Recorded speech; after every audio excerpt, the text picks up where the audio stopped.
Thank you for choosing to stay at our hotel. We look forward to your next visit.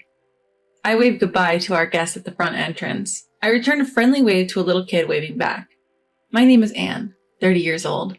I work at this family-owned resort hotel. My parents run this hotel. It's located in a famous beach resort area in the U.S. Thankfully, our hotel is well known as a luxury one in this area, and many people choose to stay with us. My husband is Jimmy, 33 years old. He used to work in a travel agency, and we got to know each other when our hotel was included in his agency's tour. We dated for 2 years before getting married. After our wedding, he quit his job and now works as a deputy manager of our family's hotel. Both of my parents are alive and well. My mom runs the hotel as the manager, and my dad is the president who handles the business side of things. Jimmy's parents are also well. His dad retired 3 years ago and sometimes goes to the office as an advisor. His mom just turned 60 this year and has always been a housewife. She's very active and has many friends and enjoys her time at the neighborhood association and trips. However, according to Jimmy, his mom has a habit of overspending and would buy anything she wanted without restraint, often causing his dad to get angry at her. For a while after we got married, the hotel was doing well and stable. However, like everyone else, our hotel was affected when the global virus hit. But thanks to an idea from Jimmy, we organized a very affordable day trip tour with meals included, limited to residents in the country. It was well received by many locals, and we were able to stay afloat. Recently, we're starting to see some calm, and we're relieved to have guests visiting from outside the country as well. But despite this, I have a headache. And it's my mother-in-law. My mother-in-law visits our family home alone 2 to 3 times a month to see Jimmy. My father-in-law rarely comes because he doesn't want to be a bother. There's no issue with that, but from her house to our place it takes about 5 hours by plane and car, so it's a bit difficult for a day trip. So naturally when she comes, she stays over. But instead of staying at the family home, my mother-in-law insists on staying at the hotel. According to her, the family home would require cooking and preparations, which must be tiring, right? A hotel that's already prepared is surely more convenient, right? So it's easier for me too. When she stays at the hotel, it reduces the number of rooms we can offer to the other guests, impacting our revenue. Also, we can't just put her in a cheap room, so we have to provide a fairly high-grade room. Our hotel is one of the larger ones locally, with the top-grade rooms starting from $500 per night. While we can have her stay in such a room, we still have to prepare a mid-grade room or above.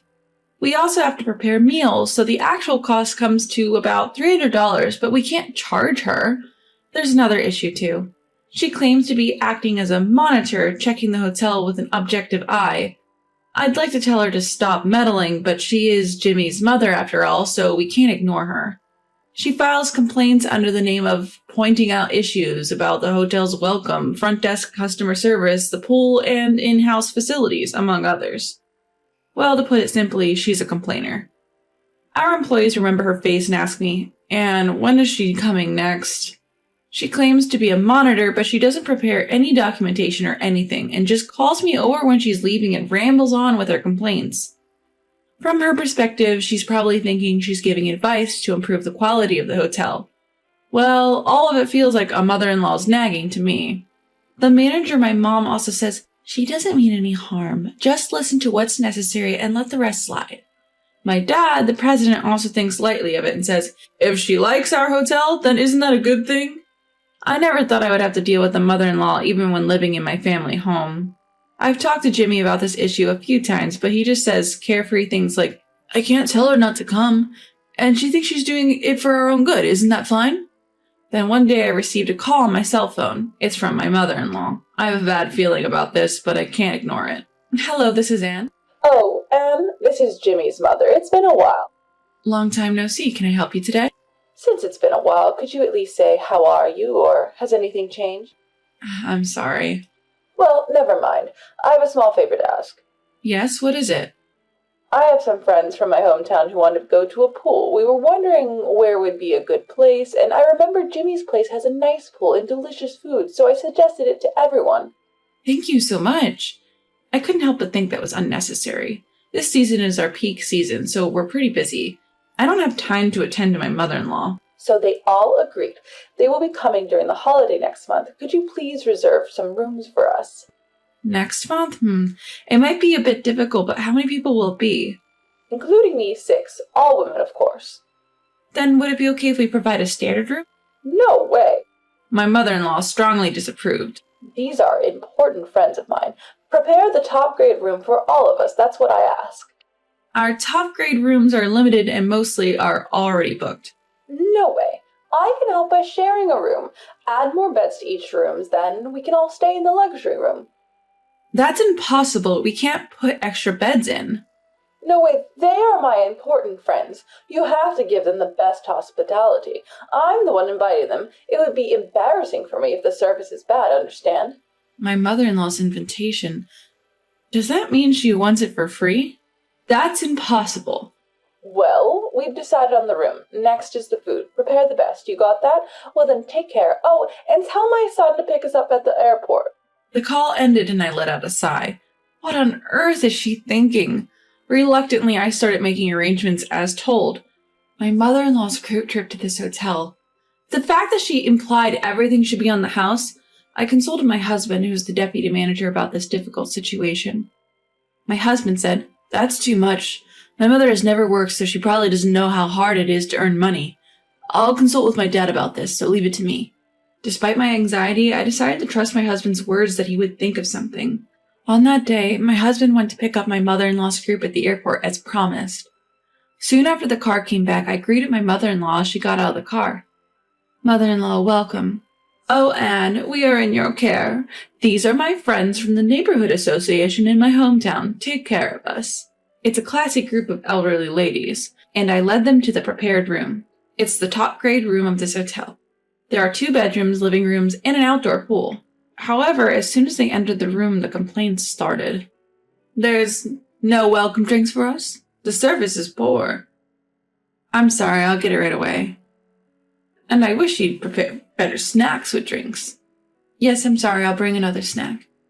While others were trying to calm her down, my mother-in-law's criticism didn't stop. I reluctantly gave instructions to the staff in charge to meet my mother-in-law's requests. The group then headed for the pool. Even there, I was called out and told that the wash basin in the dressing room was dirty. Just from my impression, it seemed like my mother-in-law was trying to show off in front of her friends and acting tougher than usual. Then came dinner. As instructed, I had the fancy dishes prepared using high-quality ingredients and took on the role of serving. The food was generally well received. However, my mother-in-law didn't miss an opportunity to complain about things such as, "This soup is lukewarm," "This tasted too plain," and "The next dish comes out too quickly." Moreover, she started to say things like, "Are you reducing the portions because we're old?" and demanded more food. My mother-in-law further stirred things up by saying, "Since this is Anne's family's place, she'll pay for everything, so don't hesitate to order." Consequently, they ordered luxury items. And there were also top-shelf wine add-ons. To be honest, the amount became quite considerable. Everyone, being unexpectedly hearty eaters for their age, almost finished their dinner without leaving anything behind. Afterward, they requested a private reservation for the pool as they wanted to take a relaxing time later. When I said that was impossible, I was met with the retort, "How can you not accommodate a guest request as the staff?" I consulted with the manager, my mom, who suggested that they could make the pool private in the morning. When I conveyed this to them, they reluctantly agreed. Then came the massage requests, along with orders for late-night snacks and nightcap cocktails. They were an energetic bunch of grannies indeed. For the bed arrangements, I had to adhere to the requests and move the extra beds into their rooms. I managed to arrange beds as moving the large ones was not feasible, but even this led to complaints. They were angry, saying, "How are we supposed to sleep in these beds?" When I was hopelessly flustered, one of the other ladies said that the bed was fine and the situation was somehow managed. Finally, the tumultuous day ended and I was finally free. I thanked the attendant for her hard work and gave her a special allowance for the extra effort she had to put in. I returned home completely exhausted. I had to prepare for the next day, and by the time I got into bed, it was already the next day. The following day, the group enjoyed a morning swim in the privately reserved pool. It was originally the cleaning time, but I had to inconvenience the staff to change the schedule. Honestly, one person's selfishness can cause trouble for many people. Meanwhile, Jimmy said he would pick up someone and left for the airport in his car. The breakfast ended without any particular complaints, except for comments like, "The tea is lukewarm," and "The soup is too salty." After serving breakfast, I returned to the front desk to prepare for the checkouts. Then I found out that the total amount for my mother-in-law's group exceeded $5,000. Shortly after, the group showed up. I stopped my mother-in-law, who was about to leave after returning the key to the front desk, and asked her to settle the bill. May I have your payment, please? The total comes at $5,000. Will you be paying in cash or by card? My mother-in-law exclaimed, What? You're trying to take money from your husband's mother? Are you joking? You're going to take money from your family. How greedy are you? This is a business as well, and we've provided services worthy of the price. Moreover, if you do not pay this amount, it would be a problem. My mother-in-law's face turned red and she retorted, This is hospitality for your husband's mother. You shouldn't be taking money. When you come to my house, do I ask for money? Isn't this the same? What a ridiculous excuse. No, that's not the same. We understood this is a group trip utilizing our hotel. It's different from family relations and it's business. So I'd kindly request that you make the payment properly. Well, I'm shocked. You have no manners for a daughter-in-law. Isn't it disrespectful to my friends? At that moment, someone intervened in the argument between me and my mother-in-law. What's the commotion about? I'm sorry for causing any inconvenience. I apologize. And when I looked at his face, wow, father-in-law. Hey there, long time no see. Jimmy asked me to come on the first morning flight. I'm famished. I'd be grateful if I could have some breakfast here. To my surprise, my father-in-law had shown up. Hello, father-in-law. It's been a while. I'll arrange breakfast for you right away. Well, first things first, I've got to take care of my business. That's why I came here, after all. He came here in response to my husband Jimmy's SOS. He then turned to my mother-in-law. You! Why are you here? I just came to check on my son and his wife. Is that a problem? No, it's not, but there's something I'd like to ask. What might that be? I've noticed you two have been arguing. Is there something going on? No, it's nothing. Isn't that right, Anne? Seizing this opportunity, I decided to be honest with my father-in-law and explain everything. Actually, your wife started using our services yesterday. However, she insisted on having the bill waived, which is quite unreasonable, and I have been trying to explain that to her. I see. How much are we talking about here? Well, we prepared our most luxurious rooms on your wife's instructions. There were also various additional orders and the use of our massage services, so the total came to about $5,000. I see, so she wanted it for free. Yes, that's correct. Having listened to the situation, my father-in-law challenged my mother-in-law. Is what Anne is saying true? Yes. My mother-in-law is lost for words. I heard from my son that whenever you come here, you never pay. Is that true? Well, about that. I was acting as a quality monitor and giving various advice, and in return for that, I had it for free. At this point, my father-in-law's expression changed. Why don't you stop this nonsense? I already know everything. Yes. My mother-in-law's face hardened and turned pale. I heard that every time you come to visit my son, you use this hotel for free, and you're causing a lot of trouble. Is that correct? I'm sorry. I might have gotten a little carried away. Do you know that whenever you don't pay the bill, my son ends up covering it for you? What? My son told me about it. He's been having trouble because you always use the hotel for free. I'm sorry. And this trip, he consulted with me because he was worried that you would use it for free again. I couldn't leave it alone and came here, just as I thought you'd been causing trouble for Anne and her parents. Yes, I apologize. I've been concerned about your spending habits for a while now, and your attitude towards Anne is also unforgivable, so I've decided. What do you mean by that? If you're so eager to see your son, why not work here as a staff for a while? Until you've paid off your past bills. But I can't just suddenly. No, you don't understand how hard it is to earn money through work.